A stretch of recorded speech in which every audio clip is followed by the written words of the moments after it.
Yo, what up? This is Busy Home Beat with your boy King Series.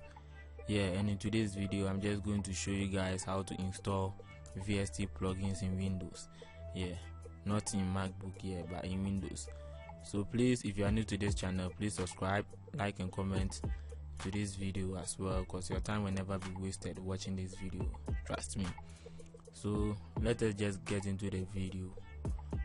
So first of all, we are just going to use file filter here. So you can see my own is file filter Pro 3, and the DAW that I'm using is Cubase. You can use any DAW if the one you are just comfortable with. So let me just get into the Windows. So on my screen here, so this is my file filter folder. I've already downloaded it, and here it is. So after downloading it, if whenever you are installing VST plugins here, there are a whole lot of things that you have to notice. Other than that, it will never show in your DAW if you don't install it well into the right folders. So if I'm installing this, if I open this and I'm installing, double click on this here. If I double click on this, and the setup just comes right away. So you just click on next, and this is where everything is going to happen. If your DAW is 32-bit, then you're supposed to know that this is where it is going, C program. So if I open my computer here, if I open this PC here, so this is where it is. If you look at on the Windows screen here, we have program files 86. The 86 simply means 32-bit. So every plugin that you install and it is in 32-bit mode, this is where it can be located. But if it is 64-bit, then meaning it is what coming to this place, right? Yes. So if you are installing it, I've already done it. That's why you can see on the setup here. So if you are installing it, you just have to check everything. This is a VST plugin, not AEX or RTAX for Macs and the rest. This is VST for Windows.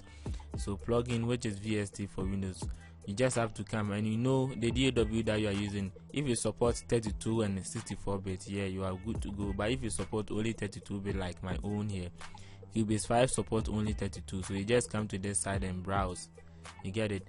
Then find your program, which is you go to your local disk. That's where you are installing it. So program files, this 86, because if you look on the setup here, we have 32-bit. So you just have to locate your 86 here, which simply means 32-bit. Yes. Then you come down and look for your VST plugins, so that in case you are using any other DAW apart from your Cubase, if you are using, let's say, FL Studio as well, like I'm using, so that you want those VSTs to show in those kind of DAW too, then this is what you're supposed to. But if you are using only Cubase and you want it to show in only Cubase, then you're supposed to come to this part.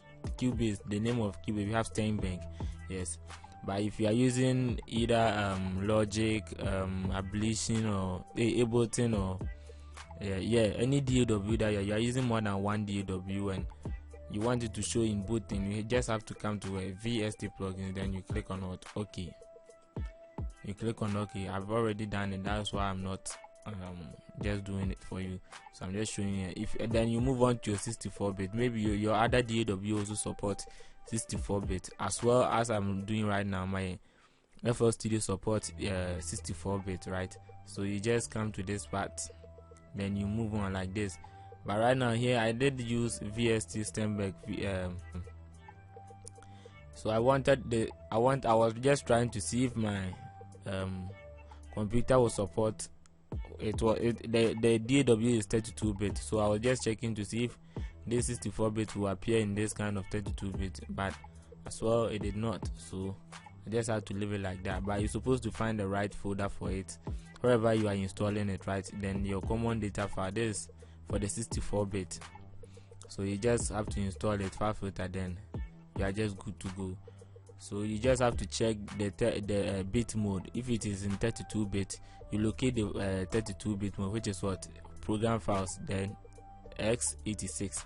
Then you just locate VST plugins and click OK. There, like 64 too, you do the same thing too as well.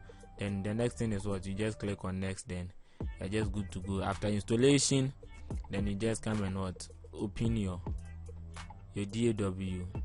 For this Cubase, I need not to scan anything, or if it is not showing in Cubase, I'll just come to this place, plug in information, then when it opens up, I will just click on what update, then it will just update it for me, then everything will show. But if it is in FL Studio, you just have to go and scan, then that one too, it will just appear there for you. Okay, so that's how we install VST plugins in Windows. So just check that one out. This is your boy King Series. I hope your time was never wasted. Busy Home Beat, I'm out.